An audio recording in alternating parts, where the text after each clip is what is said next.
Hello everybody, welcome to the technical analysis webinar here with AvaTrade. My name is Troy, I'll be presenting. As we get started, please keep in mind a couple things. One is that obviously there's risk involved with each trade that you take, and you want to manage risk in a way that makes sense for you. And also keep in mind that what we're covering is not financial advisement, but is meant to be taken from an educational perspective. Now, from our main website, we can log into our web trader platform, which allows you to trade on both MT4 and MT5 accounts from the same location, but with our advanced tools and functionalities that you only find in the AvaTrade app and web trader. So as we log in here in the upper right-hand corner, we'll find ourselves in the web trader platform. Now, before we jump into some technical analysis, it'd probably be a good idea just to talk a little bit about the fundamentals to understand where we're at in that regard, both coming out of last week and through the day today. So it was a pretty big conference or summit that was held last week. It was really mostly on Friday, but technically started Thursday evening, ran through Friday with a lot of speakers and information discussed about economic policy from different heads of monetary policy decision makers around the world. And one of the main speakers, and I think the keynote speaker, was Jerome Powell from the US, who is kind of the decision maker there with the FOMC committee as well about monetary policy in the US. And the big takeaway from they call it the Jackson Hole Summit because it's in a city called Jackson Hole, found in Wyoming. And the main takeaway that the markets pretty much cheered was that, and some would say finally, Jerome Powell decided that he's on board maybe with rate cuts moving forward. And pretty much after he spoke and seemed to acknowledge that the tariffs didn't have the effect on inflation that was anticipated, and that more than likely rate cuts are warranted now, etc. The question left is, okay, how quickly will they be cut? At what size?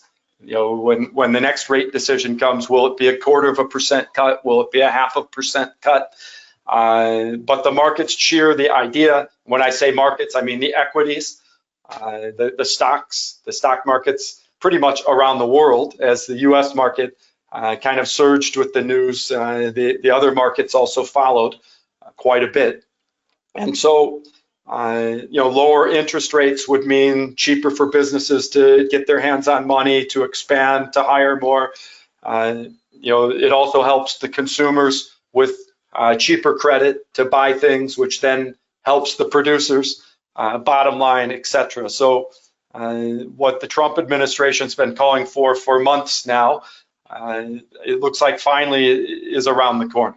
And so that's the big story coming out of last week as I see it. Now, coming into this week, we've got at market close, as the US market closes today, NVIDIA is reporting their quarterly numbers. So the expectation is an improvement in earnings per share once again, an improvement in revenue once again, and if they exceed the expected increases, we could see more market joy. Now, if they unexpectedly miss on those numbers, you could see a somewhat significant pullback, especially in the tech sector. So we'll see how that goes, but the expectations are NVIDIA's numbers will be very solid. Again, we'll see. But leading up to the US close and those numbers coming out, it seems to be a little bit of wait and see, technically speaking, but we also could look at potential breakout strategies because there is big news right around the corner with NVIDIA. Okay, and maybe leaning on the bullish side because of the what was viewed as quite positive news out of the Jackson Hole Summit that I mentioned from the end of last week. Okay, so that's kind of where we sit right now. Little bit of hesitation on the markets, it looks like today, but leaning more positive than negative, and perhaps NVIDIA bringing back the momentum that we saw at the end of last week. We will see. So we could take a look then at some technical signals and see what's happening. And I did want to point out, we took some trades. We simulated some trades with the whole idea of the Jackson Hole Summit occurring. So last Thursday in my afternoon session, when we did the fundamental analysis webinar, we said, listen, there's a lot of big speakers that are going to talk about economic policy, and usually that drives fear, at least initially. And we thought gold as a safe haven might be a good idea. And especially if they were going to talk about rate cuts, you know, the US dollar might weaken against gold, etc. So you could watch the session from last Thursday. It's on our YouTube channel. But so we took a look at gold and maybe the US dollar pairings, thinking there could be some movement. And what we found is we wanted to get through the volatility, so we used AvaProtect on a couple trades. So with gold, we protected with AvaProtect for 2 days. So that took us to Monday from last Thursday. 2 business days protection with AvaProtect, protected from Thursday to Friday and Friday to Monday. I even closed these sooner though. You can see I closed these before the weekend, and it worked out just as we thought, with some fear hitting the markets as those speeches started, which strengthened the safe havens like gold and the US dollar as a safe haven currency.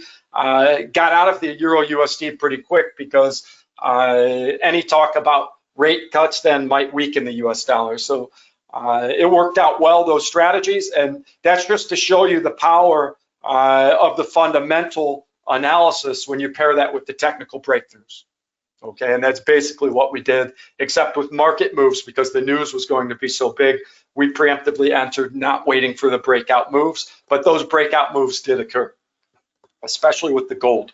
And so here we find ourselves with big news coming again, riding the momentum from the end of last week, and looking at really one of the biggest companies out there when the earnings are reported in terms of what investors are watching. And so NVIDIA being huge, especially with the big AI boom in the past couple of years. And so if we want to take a look at something like the US 500 or the Tech 100, certainly these will respond in one way or another with some momentum, depending how the numbers come out for NVIDIA. And so, and this is kind of what I was talking about. These are one-day candles, and I can get rid of some of these past lines that we drew from last week when we anticipated some movement. Let's clear up the lines, and then we can see that up where we are now, and these are one-day candles, we see the resistance at the all-time high up here, resistance, resistance, again resistance, and then again today just sitting and waiting. You don't see it run up, hit, and drop. What we see is it's running up and just sitting below the all-time high.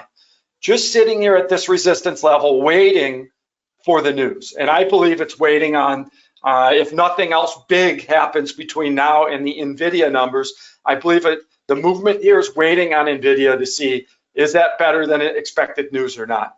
And you know, paired with the positive momentum about really a lot expecting rate cuts now, based on what Jerome Powell said in the Jackson Hole Summit. Any bit of good news from NVIDIA looks like this could cause a breakthrough of this resistance. That's obviously speculation, but that's what we do with trading. And so if you're anticipating what NVIDIA has done most of the past couple years, if the numbers exceed expectations again, then you might anticipate a breakthrough of this. And you know, if you think the opposite, then obviously you'd be looking the opposite direction. But we can see this as an uptrend over the past 4 or 5 hours, and it's just sitting. And on the 1 hour candles, you can't see the resistance, but when we are on those one day candles, you understand the resistance is just right up here. So a breakout strategy, which I mentioned when we started the webinar, is a strategy where you have a resistance level and you're waiting for it to break through the resistance to convince you that there's upward momentum.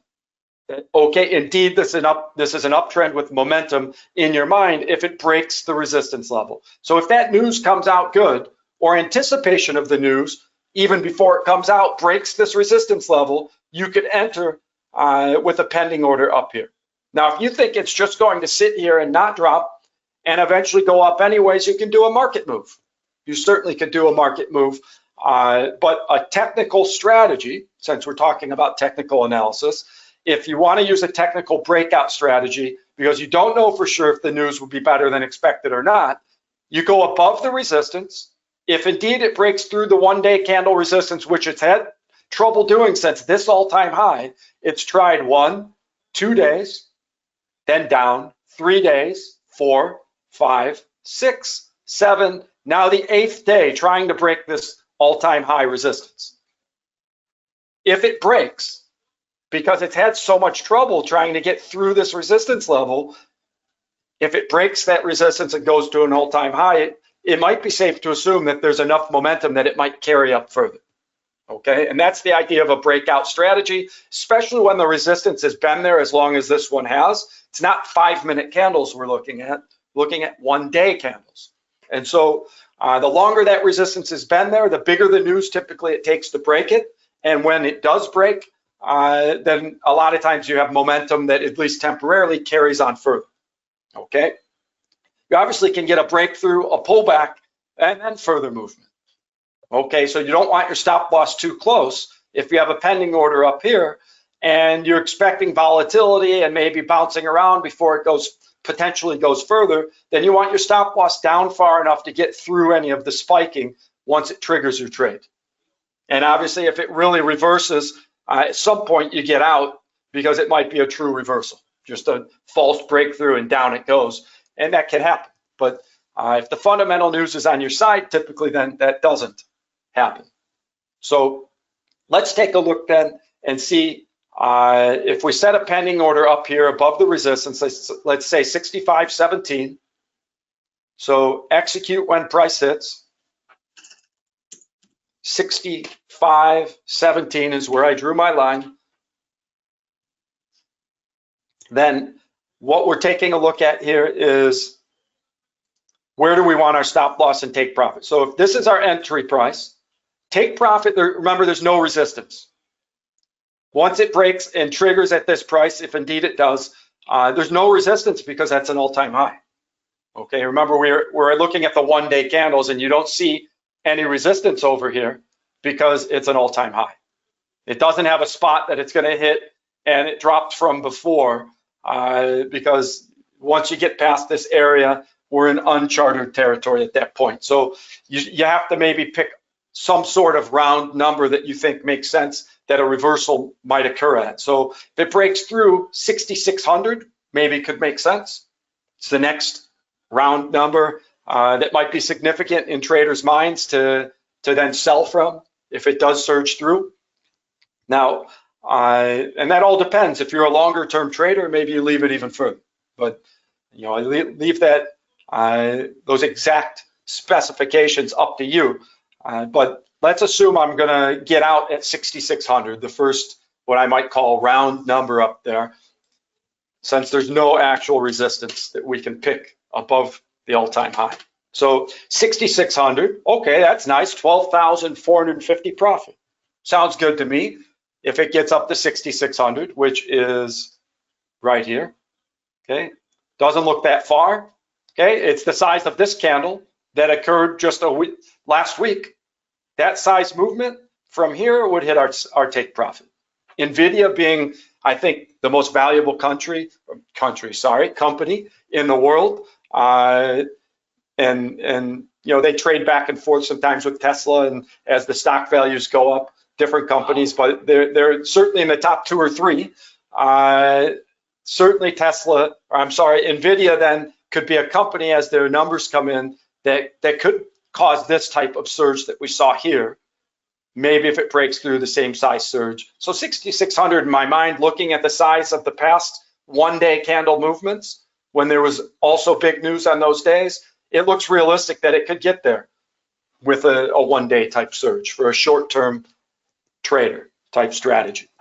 So I'm looking at the candles to determine distance of take profit based on past movements, and also what I'm comfortable with in terms of my preference in terms of short-term or long-term movement. So now I've got that set, and now I need to understand my risk. So where would I put my stop loss? So if I'm going to put my stop loss, it's got to be, and not everyone trades with a stop loss, but unless you want to expose pretty much everything in your account up to the stop out level anyways, then you probably want to contain the risk, and a lot of times you do that with a stop loss. So on the 1-day candles, if I get below today's low, okay, there's my stop loss there.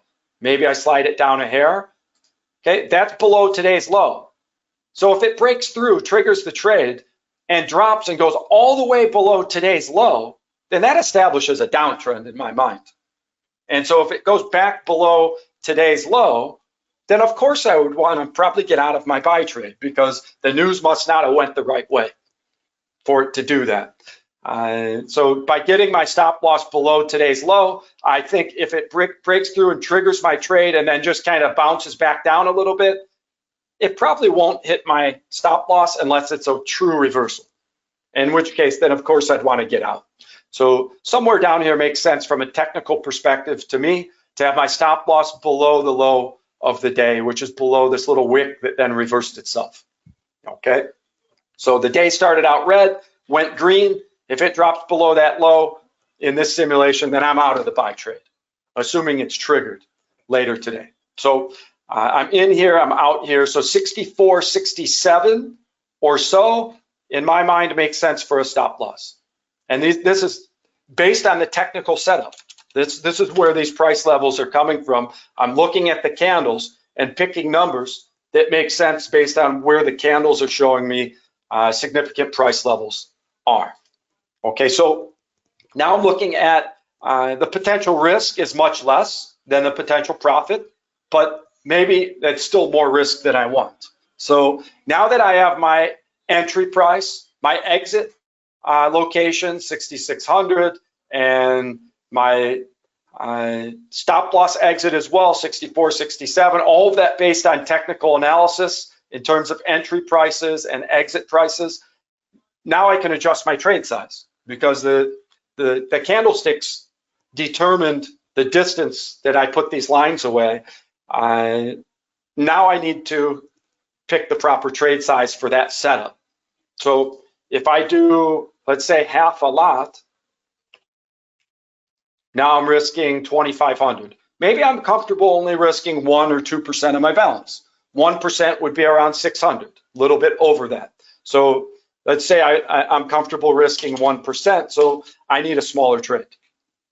And so 0.15 might get me there.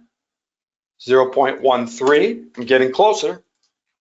And there we are. So 650, so 0.12, and that's done it. So 600 risk, which is slightly less than 1% of my balance. And obviously, it's up to you. You can risk less than that. You can risk more than that. But my point for risk management is make sure you understand how much it is that you're risking, so that you're not surprised by it. And our web trader and our app makes it very simple, as you see here, to figure what is my risk and my potential profit. So I'm going after nearly 1,000 profit, well over let's say 1.5 plus potential profit, and risking slightly under 1%. So if I'm a winner on moves like this, even say 45% of the time, I'm still profiting. Yeah, I don't even have to be 50-50 to profit. And if the breakout strategy, is something that makes sense, and it's driven by real fundamental news that comes out, and then the technical strategy that we're using, the breakout strategy has a reason why you're entering, a legitimate reason, then hopefully you can win better than 50% of the time. And as long as you have possible profit equal to or higher than your possible loss, in this setup, you don't even need 50% to be profitable, okay? By the way, it's not the only way to set things up. Sometimes you have a larger possible loss and a smaller possible profit, but that also increases the likelihood that you'll hit the take profit before the stop loss sometimes. So there are different ways to go about the risk management, but I'm showing you, in this case, it's the fact that the possible profit is larger than the possible loss isn't because I planned that, it's because that's what the candlesticks determined. The candlesticks, to get below today's low, I needed to be here. That happens to be 600 risk. And to go to the first round number, from where my entry would be, that happens to bring me a profit of almost 1,000. So the candlesticks, the technical analysis determined the ratio of potential profit to risk, and then I adjusted the trade size so I'm comfortable with the overall possible loss. Okay, so many times the candles will dictate whether there's an even amount of possible profit and risk, or whether there's a larger possible loss than profit, or vice versa.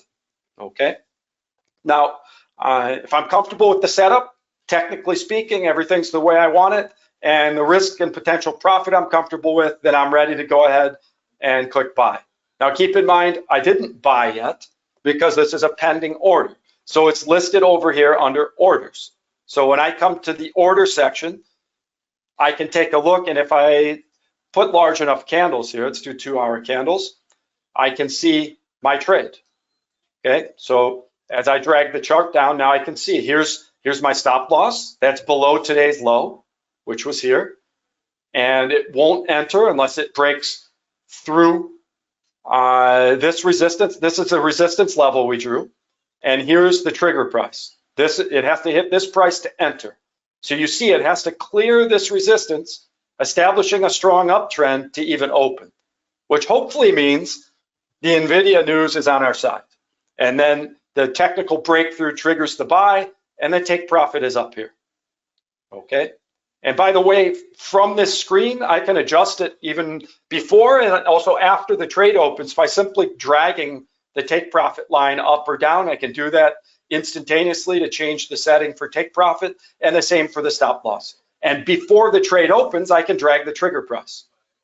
Okay, I can change it at any point that I want up until the time it opens. Once it's open, obviously I can't change the entry price, but I can still adjust the take profit and stop loss by dragging them at any time. Okay, let me pause for a moment. Any questions, comments on anything that I went over?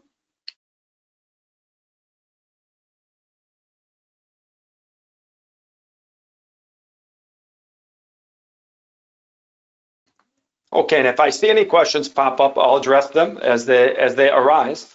So what else could we look at today? You know, if there is a lot of optimism that rate cuts might come in the US soon, then you might be looking at opportunistic entry points on USD pairings. And if NVIDIA has good numbers, what might happen to a safe haven currency like the yen? I know the USD is sometimes a safe haven currency, but the yen even more so typically. And so when there's happiness about things, the yen tends to weaken. And when there's fear about things, the yen tends to strengthen. So if we're going to start looking at pairings either with the USD or with the yen, or the USD against the yen, those could be pairings that might respond quite a bit to what happens with the NVIDIA results.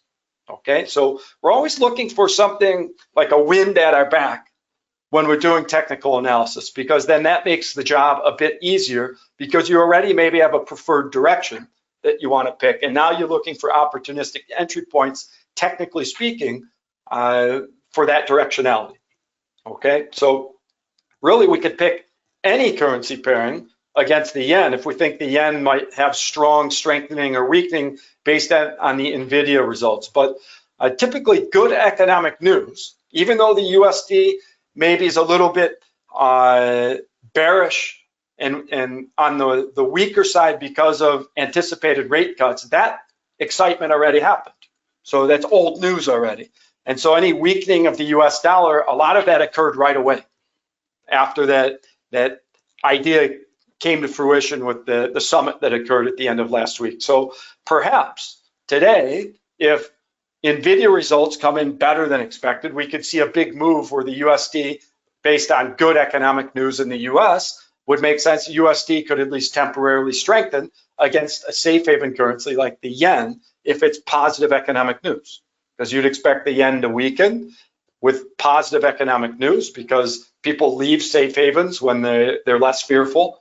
And if it's good economic news about a big company in the US, then you might expect the USD to at least temporarily have some bullishness. Okay, and so you might disagree with that. But my point is to walk through the process that you find something that you think you have maybe a potential edge, where you think there's a reason for one currency to be strong and one currency maybe to weaken. And so if I've identified USD JPY as potentially being the case, assuming NVIDIA has positive numbers, then maybe this is something I think I have some predictability on. Now we could look at the technical signal from Trading Central, and at least before the NVIDIA results, it's a sell signal, okay? And so the pivot line is here, and it's dropped down from the pivot line and has not gotten to the take profit zone just yet. So the yen pulling down the USD, again, I think that makes sense coming out of last week, because the whole talk was, wow, the US is more likely to lower interest rates. And so with that kind of talk, I'm not surprised that the yen is pulling the US dollar down right now, because the US dollar has maybe more reason to be weak than the yen with that type of rate cut expectation. But now, because we've pulled down, we haven't reached the take profit zone on this signal, but it also doesn't appear to be in a big hurry to break the support level. Okay, we do see that there's a support right here that formed where it hit, went back up, hit, and it's just sitting. Why is it sitting there? Probably the same reason the US 500 was sitting at the all-time high resistance level and not breaking through, because there's a lot of wait and see to see what's going to happen with the NVIDIA numbers in just a few hours' time. Okay, so it looks like this signal might have trouble going to fruition and might easily go down and drop if, let's say, the numbers come out bad for NVIDIA. Then maybe the yen strengthens and pulls the USD down easier. But if the numbers come in better than expected, if there's optimism, then there's reason for a safe haven like the yen to weaken, and for the USD in particular, since NVIDIA is a US company, to maybe strengthen and respect this support level. Now, with this setup, if you wanted to buy on USD JPY and anticipate that, hey, I think there'll be optimism as NVIDIA's numbers come in, it's obviously you're trying to guess what those numbers will be. But let's say you feel that way, that you think it's more likely than not that NVIDIA will do well with their numbers. If that's the case, then maybe you respect this support level. And in any case, even if there weren't announcements, if you're a purely technical trader and you weren't waiting on news about NVIDIA's numbers, this is a nice support level that you could get your stop loss below. If it breaks, you're out. If it bounces, you profit. Okay, so from a technical perspective, it's a nice support level. From a fundamental perspective, there might be reason for this to bounce up off that support, or potentially break through if you think the numbers will be bad, right? So there are a couple things you can do here. I kind of like the idea of confirmatory movements, so especially when there's big news coming. So let's delete some of this. And by confirmatory movement, I mean I want to see an uptrend start before I decide to get in. So right now it's downtrending. It's near a support level. If I want to draw support levels, I can say there's one here, okay? This from the past where it hit and went up, or it blew right through it. If it got back above, it became support, support, support. If it went below, it became resistance at this same price, okay? Once it went above, again, it was support at this price, and now we're sitting right on that. So leading up to the NVIDIA numbers, I anticipate volatility. We're going to see movement up and down. It might break down further. It might bounce up. We don't know what the numbers will be. That's the idea of not trying to guess the numbers in advance, but have a breakout strategy sometimes when you know big news is coming, that if indeed the numbers are the way you expect them, then it should establish a trend in the direction to trigger your pending order. Okay, so in this case, I certainly, even though you might like the support level, I don't trust it because it's downtrending really strong right now, and we don't know what the news will be. So that's where a breakout strategy makes sense. And so as I start to zero in then on smaller candles, I can start to to draw lines and say, okay, here's a resistance level where we have a downtrend today that was established. It tried to go up and establish resistance right here and then dropped further. I don't feel safe buying off a support level that's in the midst of breaking. So perhaps I say only if it reverses and goes back above this resistance, then I buy. And if it triggers the buy, then I want to take profit at today's high without having to break it. So let's say here's the resistance level that I'll take profit at. So only buying if it reverses into an uptrend, and then taking profit at the first resistance level. And if it does reverse and trigger my buy trade, then my stop loss can be back down below whatever low it tries to reach right now. And if it came back down after coming back up here, then I would be out. Okay, so that's the sort of idea of the breakout trade. So this was a support level for a short period of time here, where it was ranging between resistance, support, resistance, support, resistance, and then down it went. So if it comes back up, breaks through this broken support, back above this resistance, and triggers your buy, then a stop loss back below this support level and this support level might make sense down here for a limited risk move, where you'd be risking about 1/3 of the potential profit. And again, only entering if this downtrend reverses itself into an uptrend. Okay, so and you see the power of not trying to guess the market right now and buying off this support, because you'd already be in the negative. Okay, and maybe even hitting your stop loss, depending on how far away you put it. Okay, so the strategy here then, buy, thinking NVIDIA might turn this around with their numbers, or maybe sooner in anticipation as it gets closer to those numbers, and but only entering with the technical strategy that if it goes up and hits 147.81, then I'll enter. Okay, it's a breakout strategy like the first example. Now my stop loss is going to be back down below here, so 147.66, let's say.